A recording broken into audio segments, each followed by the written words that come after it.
good to be with you guys. I hear some people coughing, and I can relate to that. I've spent all week coughing. My wife has been coughing all night. It's just been real interesting trying to keep up with those health issues and everything else. It's a busy time. A lot of people doing graduations. A lot of people doing different celebrations at this season, and so it's hard to keep up. Yesterday, like I mentioned, I'd sent my daughter to Illinois at 6 o'clock, and then my son, as we dropped her off, informed me that at 7 we have a band concert. So there's just stunned silence that happens sometimes when you get information like that, thinking you got a moment, and so it's just been going on and on. That said, that's just life, and it's always filled with unpredictability. It's filled with things that we can't always control, and sometimes it's filled with harsh realities that are of no fault of our own. And as we've been kind of talking about the last few days, our series that we're doing on Joseph, or last few weeks anyway, it's been interesting to hear kind of Ari talk about it from the standpoint of the lens of a person who's been a missionary and a youth pastor and somebody that's spent a lot of time trying to do pioneering work in reaching that community. And I know that many of you were blessed by what he shared from Genesis chapter 37. And as we looked at the beginnings of Joseph's life, as far as the turn of events that led to him being pulled out violently from his family through brothers that weren't too happy with his presence, to a place where now he's arrived in a strange land. And we're going to explore a little bit about things that happened in the situation that he found himself in, which initially was very, very good, but then it turned very dark very fast. If you look at the graphic, you'll see that it's entitled Joseph from Pit to Pinnacle. And he's had his moments where it just seemed like life was crushing in on him. And initially you can see why in Genesis 37, some brothers would not be happy that the chosen one with his awesome coat of many colors, who's dreaming about everyone bowing down to him, it's not too surprising that they weren't happy about that declaration or his role in the family, even up to that point, being favored, and God or Joseph being cut a lot of slack by his father Jacob. And so if you've ever read the drama of Joseph's life, it spans 20 chapters in Genesis, and yet it is a very intentional story that God allowed us to become aware of for the purpose of us seeing an individual going through things that were unjust, some things that he brought upon himself initially, and how God is working it all together for good, like it says in Romans 8 and 28. Now, today's message is entitled What to Do Whenever You're Betrayed. And it centers on this story. And if you have Genesis 39 in your Bibles, you could take a look at it, because there are some things I'm going to refer to. But I'll just, for the sake of time, because it is kind of a lengthy section, I'll just share a few things about what happens in the storyline. It picks up where Joseph is carried off to Egypt, and he's a slave. Because his brothers have basically either had two decisions, one to kill him or one to trade him off and be done with him. So they chose the latter, and when they did, Joseph is just saying, why me? And when he lands in Egypt, very quickly, God begins to open up doors for him to really discover that God has got his back. In Genesis 39, it opens up with that understanding, and then it places him in the house of one of the top administrators of Pharaoh himself. And how he got from slave to that position is just an act of God's divine hand showing his favor. And as he discovered that God was working through him, that relationship between he and God began to really grow. And I can only think that whenever Joseph was betrayed by his brothers and he was sold into slavery, that he started thinking about the story of Abraham and the story of God calling him and the story of Isaac and Jacob. And somehow he's thinking God fits into this equation. And I believe that in that dark, dark place of being sold into slavery, he began a conversation with God. And he began to frame his plight with a petition to God to be with him and a petition to God to honor the things that he promised to his forefathers. And I believe God stepped in and said, I'm going to honor that petition, and I'm going to do great things through you. Just like I told Abraham in Genesis 12, 1 through 3, your great-grandfather, go into the land that I'll show you. I will make your name great. And as you go, realize that out of your aged marriage is going to come a child, and all the nations will be blessed through that child. And as he summarized that promise to his great-grandfather, he said, you will go and you will be a blessing. And essentially, Joseph is starting to live that out. He's going to a land that is not of his own doing, that he's being shown through being carried off into slavery. And as he lands in that place, God just blesses him so richly. And God shows favor upon the household of this top administrator, Potiphar, by just working through Joseph in a way that enriches every part of his household. And Potiphar, this administrator, is completely blown away by the incredible capability and the incredible, in his mind, good fortune that Joseph was bringing, and he was just thrilled. And he said, I am so confident in you, Joseph. I'm going to give you responsibility over everything I have so I can go and I can attend to my work for Pharaoh. And so Joseph was put in charge of the whole household of his master, Potiphar, with the exception of having access to his wife. And that was understandable because it's just there are just some boundaries that have to be honored. And when Joseph was attending to this responsibility, Potiphar's wife, who is one of the main characters in this story, is looking at him and saying, he is very attractive, and my husband is gone a lot, and the wheels just started turning. And this is where it all goes south. And if you have your message notes with you, on the front, this is kind of where it picks up. And we'll just read it real quickly. It says, okay. When his master saw that the Lord was with him, and that the Lord gave him success in everything he did, Joseph found favor in his eyes and became his attendant. Potiphar put him in charge of his household, and he entrusted to his care everything he owned. And that just kind of summarizes what I mentioned earlier. And then we read a few verses later, now Joseph was well built and handsome, and the Bible usually doesn't talk about people's physique unless it's germane to the storyline, and for this, it comes into play. And after a while, his master's wife took notice of Joseph and said, she was very blunt, come to bed with me. And he's looking at her, and I have no idea what she looked like. The Bible doesn't really talk about it. All I know is that she was a very, very powerful person.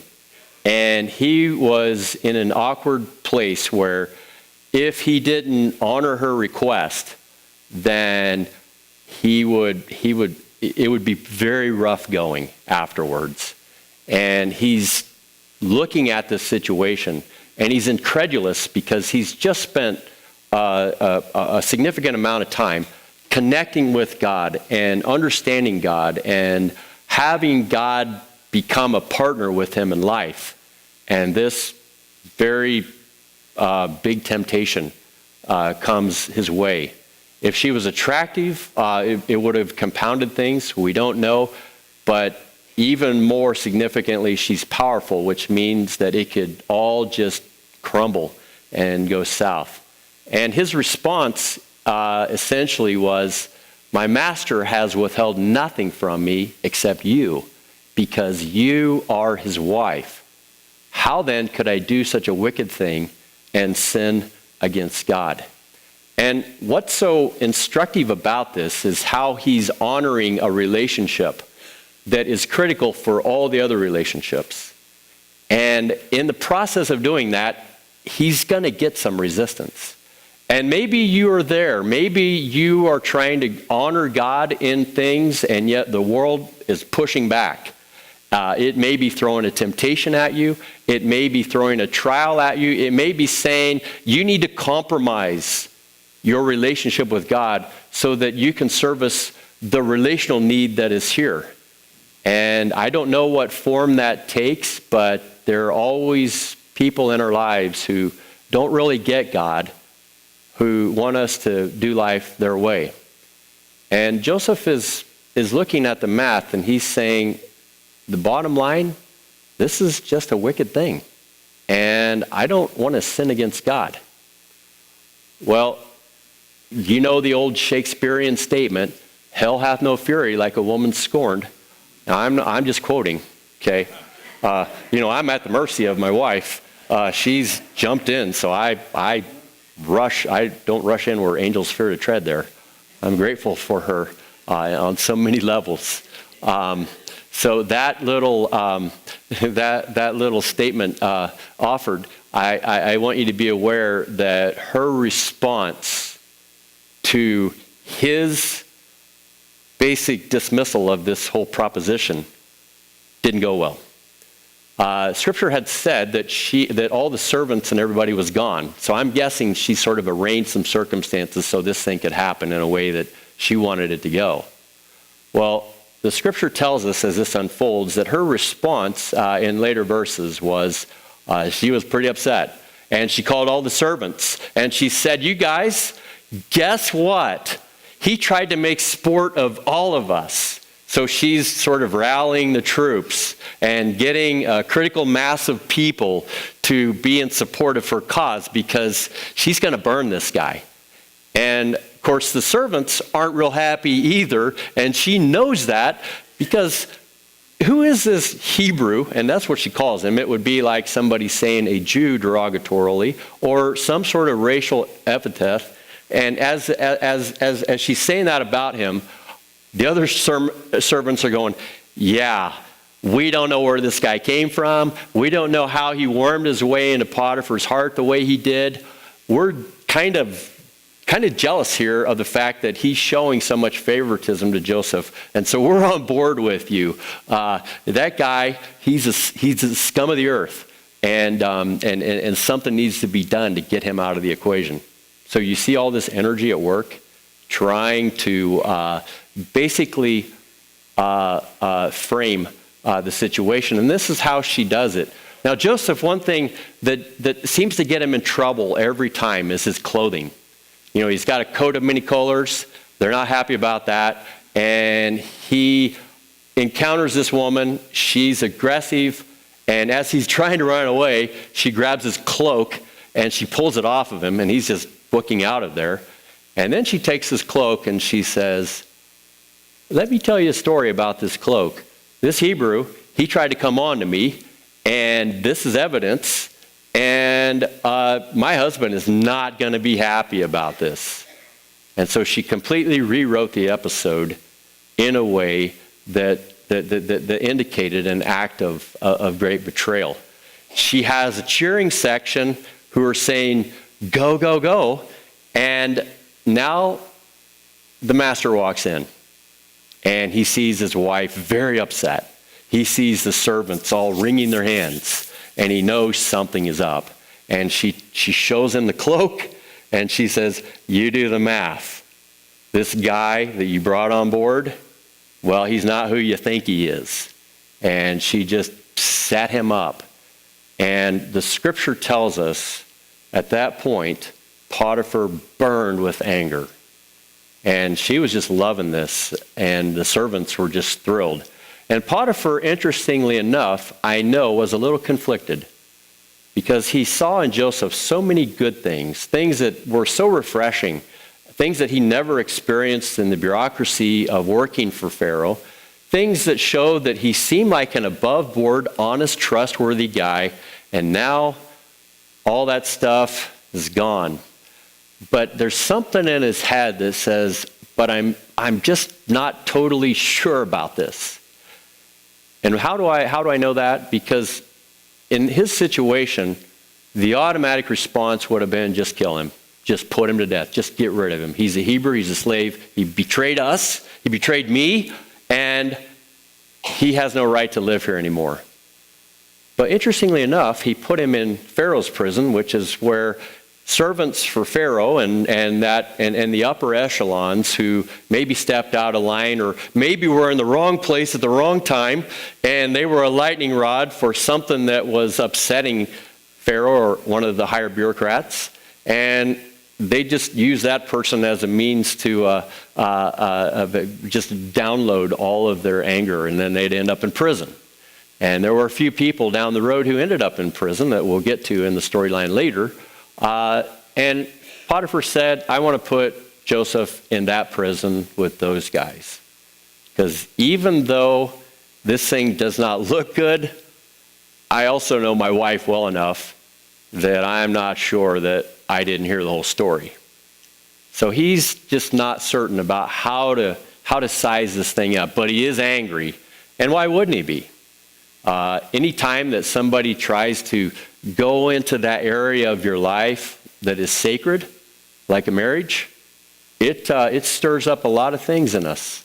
And God gets all of that. God understands jealousy. Scripture says that he is a jealous God. And he's jealous not in the sense that he's weird about it, but when he sees someone committing themselves to something or some other thing other than him, it upsets him greatly. And it is within our nature, when it comes to spouses or anything like that, to have that same feeling. And so those jealousies began to well up. Well, let's just go into what actually is going down as we sort of do an autopsy of this experience. If you look at the message notes today, you'll see just in bold letters, betrayed, and what to do. And if you look carefully, you'll see that there's something else going on underneath that label. Can you make it out? Offended. Okay. I would say that beneath most betrayals is an offense. And that's really where we want to start with this. As Joseph's story unfolds here, and we're thinking about betrayal, because I guess I never stopped to ask the question, have you ever been betrayed? Have you ever experienced a trusting relationship with someone, and then for some reason, it just all went south?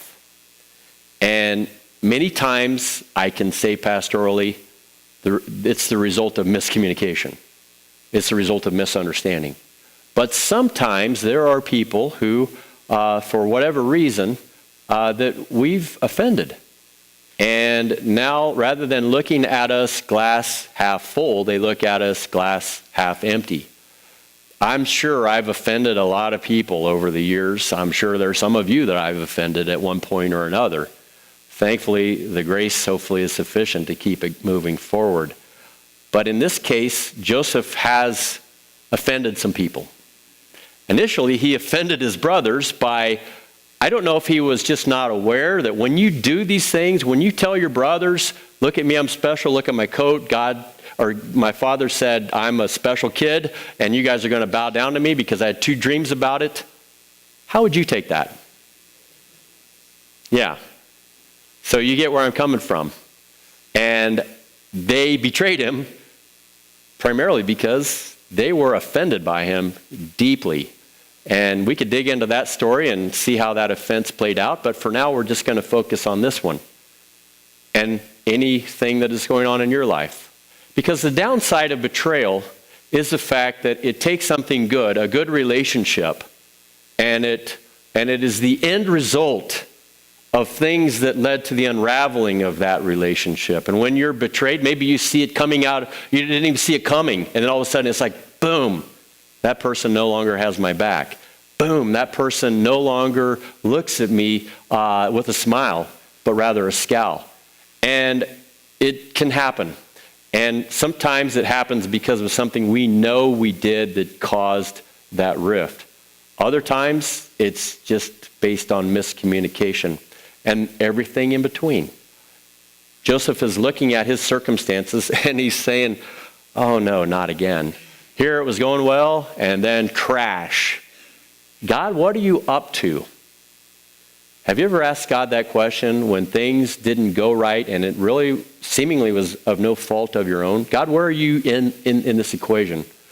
I even had a person who was going through this very issue call me this week, and they said because they had been betrayed, not by me, but by another person, they said, I don't know if I believe in God anymore.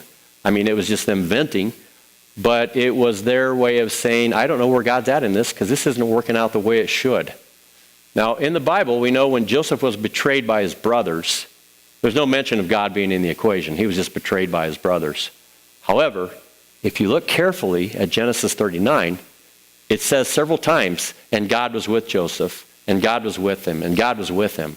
And you see that repeatedly throughout. And it's done with such a high degree of repetition that it's almost like the author's saying, now remember, this story gets ugly, but God is with him. And if you read Genesis 39 for the first time, you may be saying, God, why did you set this guy up the way you did?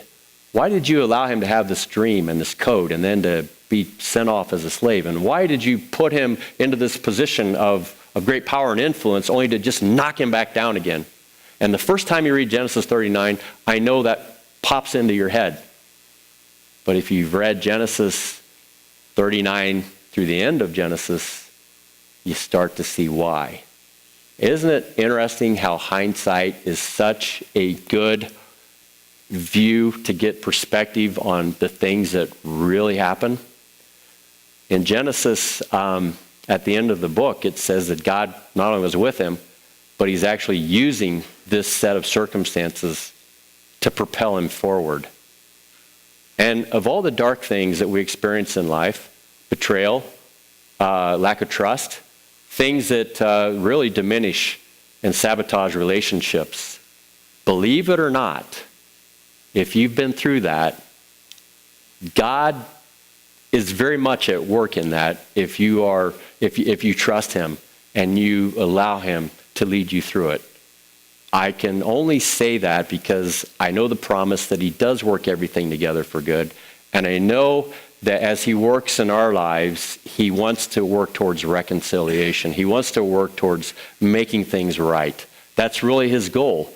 But a lot of times, when you throw yourself in the messiness of our lives together, in the confusion, into the miscommunication or no communication, he understands that things blow up.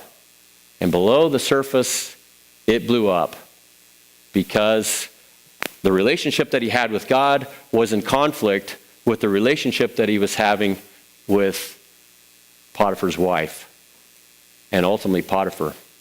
So underneath every betrayal is someone who has been offended. Underneath the offense, you will often see some version of the following: anger, envy, jealousy.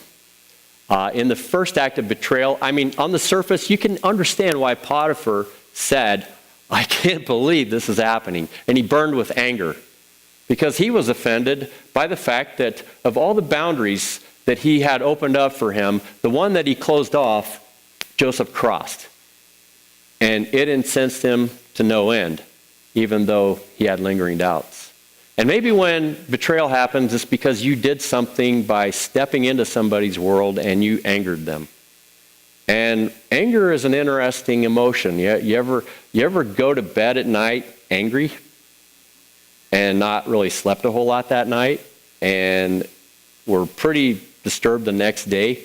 It is one of those things that just escalates in our minds this irrational train of thought that is only focused on the ire that you have against the offending party.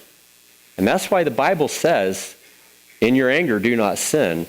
And that's why Paul says, don't go to bed in anger, but rather resolve it before you do. It is such a powerful, cascading emotion that it expands to such a degree that it becomes irrational. You know, when you trust somebody, do you give them the benefit of the doubt? Do you look at them and say, I know they're not perfect, but I see good things in their life, and I want to do everything I can to support them? It's almost like you go the extra mile for the person. Even though there are shortcomings in each of us, you just say, you know, I want it to be all good. And then when there's a breach and it goes the other way, then you go the extra mile the other way. In that act of mistrust, you put on a set of glasses. And by the way, you're probably looking at me saying, what's different about Leonard? Something's odd. Well, just as a sidebar, I've been dealing with headaches for a while, and I think my wife said, you need a checkup from the neck up. So I thought, well, I'm not sure what that means, but I'll start with glasses. And some of the eye strain, I think, may be causing it. And as you know, as you're looking at me and you're saying, yeah, okay, that's it. He's not wearing glasses. He's got contacts. Well, that's what I'm doing, in case you're curious. And believe it or not, I can see a lot better. Mary will ask me, did you see so-and-so in church? And I'm like, I can't really see past halfway back. So maybe that was a good first indication that I did need that checkup. But as Joseph was looking at the world, he was seeing it through the lens of God. As Potiphar was looking at the world, he was seeing it through the lens of trust and trustworthiness as he looked at Joseph. But then, like any betrayal, those glasses are taken off, and the pair that's put on, which is now seeing things a little bit differently, is saying, all I see right now is a bad character. And, you know, when there's betrayal in the air and there's a breach in relationship, you look at that person differently. You start seeing all their flaws, all their faults. You become actually a professional fault finder of their character, and you begin to see a pattern of all the things that they do wrong, and it overblows it so much. And God understands that we just have this way of getting out of proportion in either case. Well, anger could be something that is in play that causes a person to be a result of an offense that leads them to betray the other person. Envy is a case because the workers that were helping out around the house, they were not happy that Joseph was in this preeminent role, and they were envious that he had the favorable insider conversation with Potiphar, the inner circle, and they were envious that they were not in that inner circle, and they wanted to be there, and they not only wanted to be there, but they wanted to be there and him not be there. And envy works in a strange, bizarre way that way. Maybe somebody's offended by, their neighbor buying a new car, and they're like, my car's old now, and I envy their car, and all of a sudden you're thinking about your neighbor negatively. And it's just the weird way that our minds work. And yet God says, I see that, and I want to help you come correct on it, and I'm going to work through envy. Envy is one of those things that has no virtue whatsoever. There's nothing good about envy. Whereas with anger, there is a time for righteous anger. And jealousy, there is a time to be jealous. The jealousy of a husband for his wife who is being molested by somebody who's not her husband, that can really cause a rift. Jealousy that God has for you and I. When we turn away from things that are not of him, he becomes offended in his own way. Did you realize that? That we are God's possession. And when somebody tries to take us away, or something tries to take us away from him, even a good thing that is lesser than God, or a subtle distraction, or a huge temptation, God's saying, I'm jealous about that. I'm offended by this event, and I want to get to the bottom of it. And I'm glad that God is jealous for me.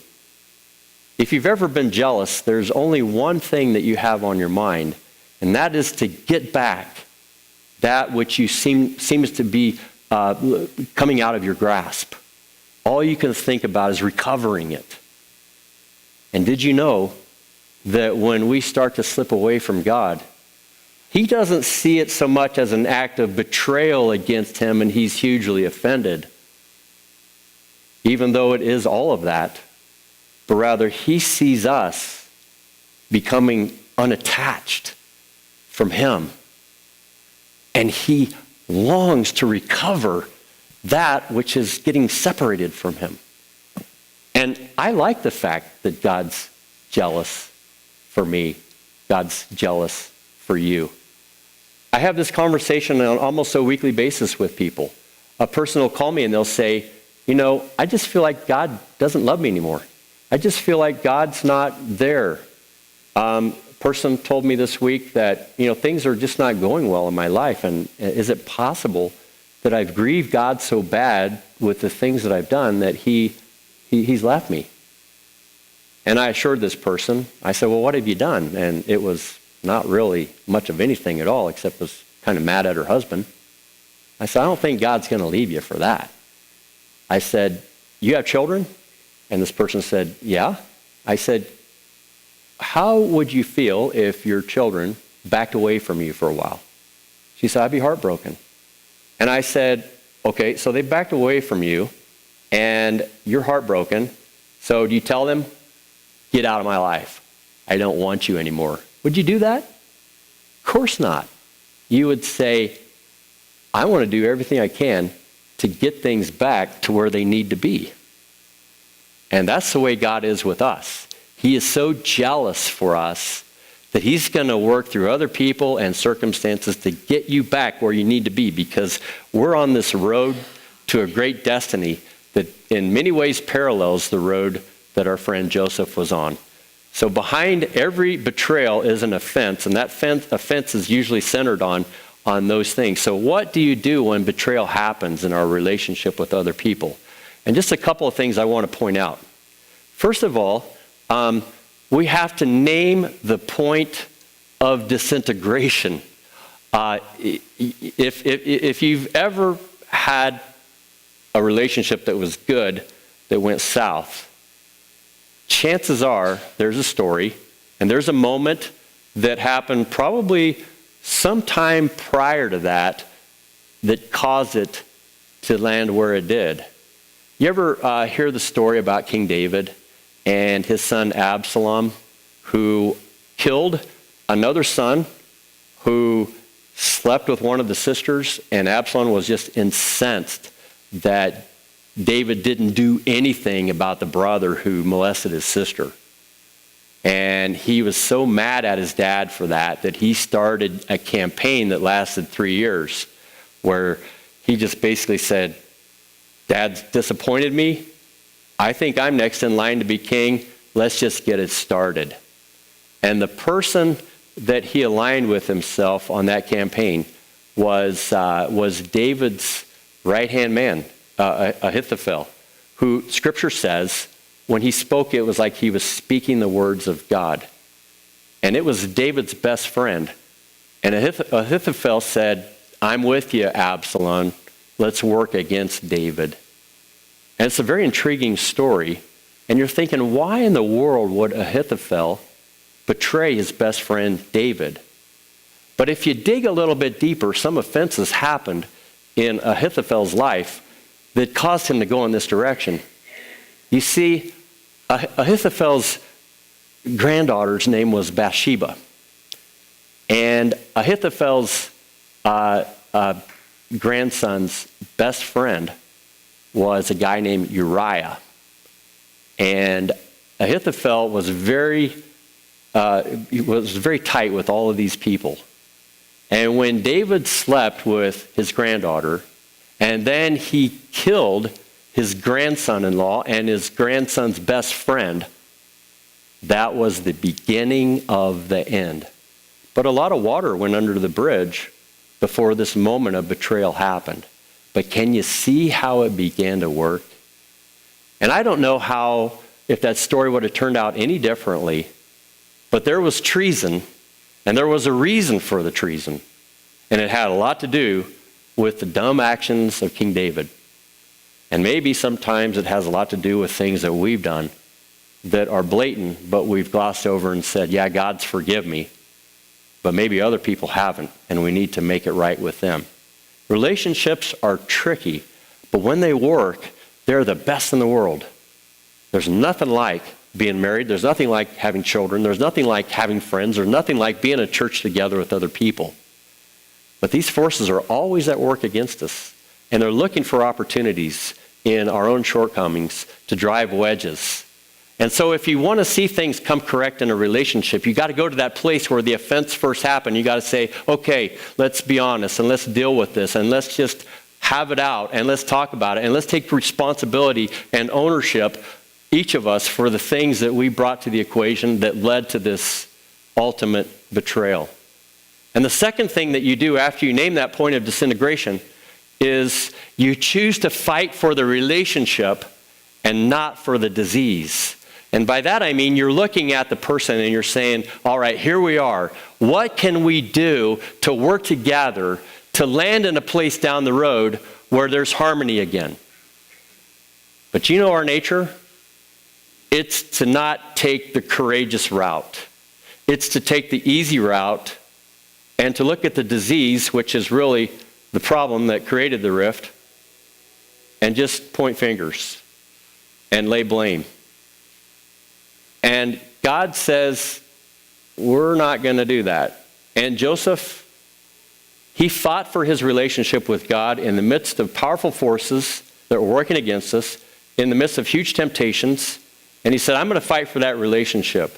And I'm not going to cater to the dysfunctionality of this wayward wife. And as he did, it cost him. Now, I don't know that there would ever be a place for him to reconcile with her unless she discovered his God and began to think like a person who follows his God. And maybe sometimes in those rifts that you have with other people, it may never get to where it needs to be unless both of you are followers of Jesus. If you're both followers of Jesus, then there needs to be reconciliation, because the meal that we're getting ready to eat is all about reconciliation. It is all about common unity, community, communion. So if you're working on something that you know is not right with another human being, and there's betrayal in the air, and there's offense underlying that, I would say go to the Lord, ask for wisdom, and then begin to work and fight towards these things so that you can recover something good and blessing can come back into the equation.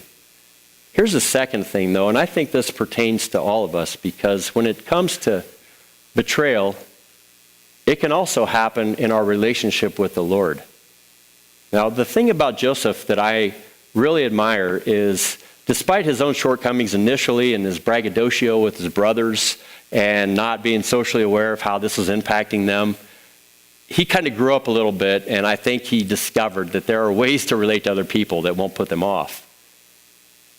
But he also realized that no matter what, the primary relationship is with God. Do you know what the two greatest commandments are? First one is love God with all your heart, soul, mind, and strength. Second one, love your neighbor as yourself. And Joseph understood that. And God was first, and loving his neighbor was of course, a quick second to that. And yet, betrayal happens. There are some people who say, I can't go to church anymore because I've betrayed God. I've done something that is offensive to him, and I know if I do, the roof is going to cave in. You know, I could write a book about all the ways that church buildings are destroyed by people walking in and saying that I've done something and God's going to do this. The building's going to fall in, foundation is going to crumble, lightning is going to strike, there will be a power failure, there will be, just every apocalyptic scene you can imagine. People have said, if I go to church, that's going to happen. If you want your building, you don't want me coming. God, of course, is not going to do that, but rather he's in a battle. He's jealous for each of us, saved and unsaved, to come into his family. And so what do we consider whenever we betrayed God? And I can tell you, I've done that. What you do is you go to God and you remember that God treasures and protects our relationship with him. And I just want to underscore what I mentioned initially, that God is in the business of watching over our lives.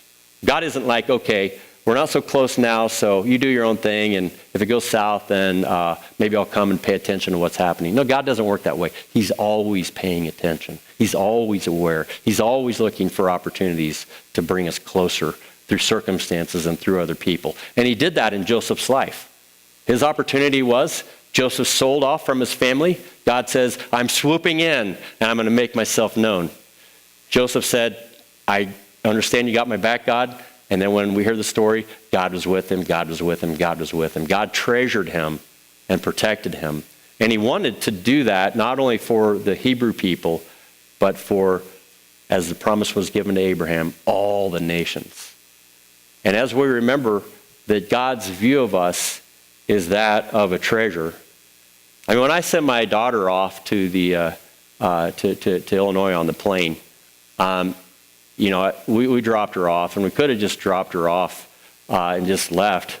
I couldn't. I had to walk her through to the ticket agent, and I had to go through all that. And I wanted to walk with her through TSA. They don't like it when you do that, so I refrained. But I just want to protect her. I didn't go to bed until I knew for sure that she had landed okay and that she was safe with her aunt and uncle. And I'm grateful that she's doing her internship with her uncle, who is a very godly Christian, because I'm thinking she's a female in a man's world, and sometimes it's not nice. And I know he'll watch out for her, and I know that she's safe. But that's because I treasure her. And I want to protect her like I do people that I love, including you guys. Here's the second thing.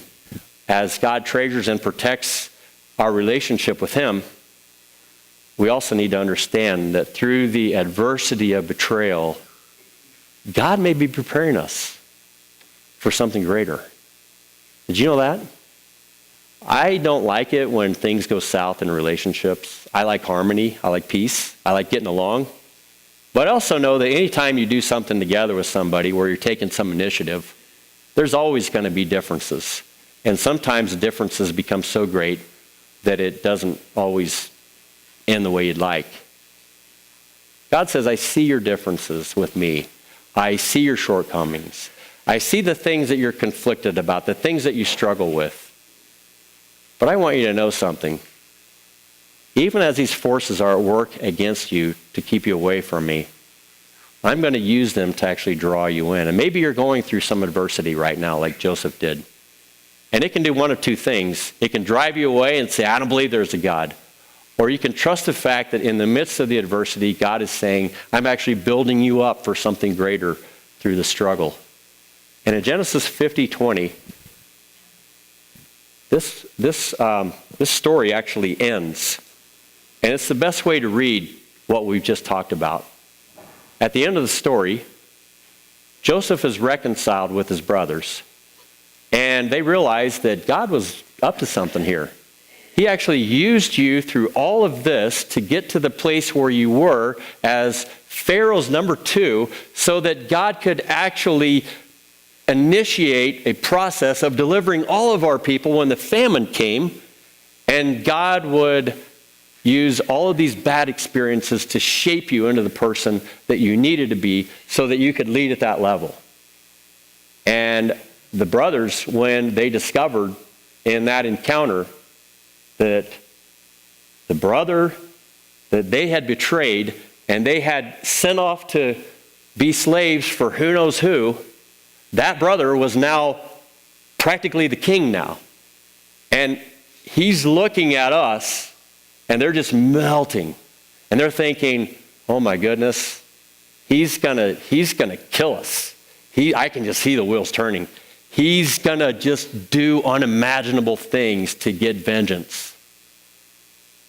And in that moment, when it all just kind of came to the surface, Joseph said, "You intended to harm me, but God intended it for good, to accomplish what is now being done, the saving of many lives." You see, the best thing about Joseph actually took Joseph out of the equation. He just said, "I surrender it all to you, God. I'll go up, I'll go down, I'll go up, I'll go down with you, because I know you're completely trustworthy. And I know that you're up to something in my life that's greater than just me just doing life. And I know that you are going to work this together for good. I don't know how, but I know that you are a good God." And in that confidence, Joseph realized, it's not about me. It's not about me being offended. It's not about betrayal. It's about God. Maybe something that has offended you has kept you away from somebody that in your heart you know you love. Maybe some act of, "I think God's betrayed me by not helping me," is keeping you from drawing close. I just want to assure you, Jesus said, in this world, you'll have trouble. But take confidence in me. I've overcome the world. So Jesus says God's going to allow it. But you got to trust the Father to get you through it, because I've overcome. And where are you at right now with Him? Where are you at with other people that you love that you're not connected to anymore? God's in the business of reconciliation. And maybe this morning He's using betrayal as actually a theme to draw your attention to some unattended business. Maybe He's saying, now that we brought this to the surface, let's go to the point of disintegration and begin to work forward. And for us, our point of disintegration ultimately was the fall. But God said, "My Son has enabled you to overcome even that." And we're getting ready to meet at a table that just underscores that between ourselves and God, how He's perfect and how we lack, it is all good through the grace of Christ. But you have to know Him in order to know the joy of that grace in your life.